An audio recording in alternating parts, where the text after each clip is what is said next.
Voici une rapide revue du Spyderco Assist.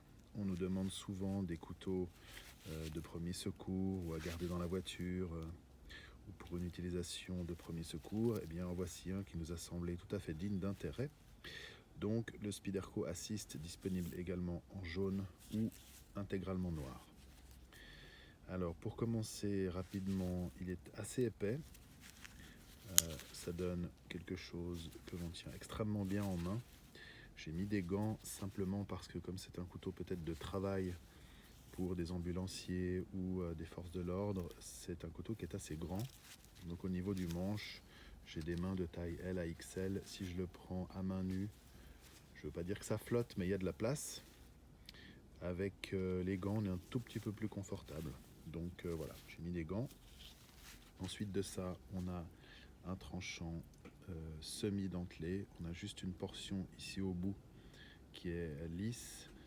Sur l'explication Spyderco, c'est d'avoir conservé une toute petite partie pour des tâches qui ne requièrent pas le dentelé. Par exemple, aiguiser un crayon, ce que je trouve assez particulier dans une situation d'urgence, mais enfin si Spyderco le dit, pourquoi pas. La partie dentelée, évidemment, c'est parce que c'est extrêmement efficace sur tout ce qui est ceinture de sécurité et cordage. Ici, on voit qu'on a un accessoire supplémentaire au dos de la lame pour avoir une grosse pression avec le pouce. C'est effectivement très confortable et on sent qu'on peut vraiment pousser sans autre et qu'il n'y aura pas de point dur grâce à l'épaisseur supplémentaire. Ici, ce petit carré bizarre, c'est un sifflet.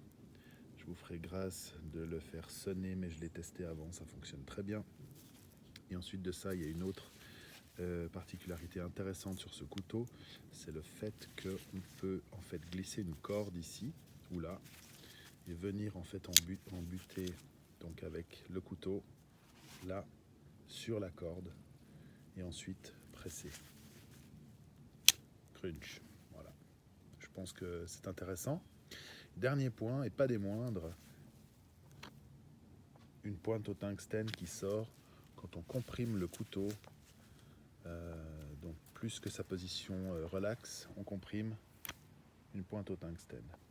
Et ça, c'est vraiment intéressant parce que du coup, elle n'affleure pas en permanence, donc pas de risque d'accroche ou de blessure ou de griffure contre quelque chose. Et quand on tient le couteau en main, ben voilà, clac, et il n'y a plus qu'à l'utiliser. Donc un couteau simple, probablement efficace, de bonne facture parce qu'on connaît Spyderco.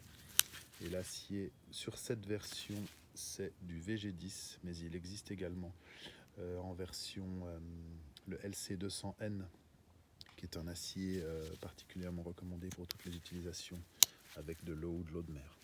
Voilà, disponible donc dans ces trois versions sur notre site.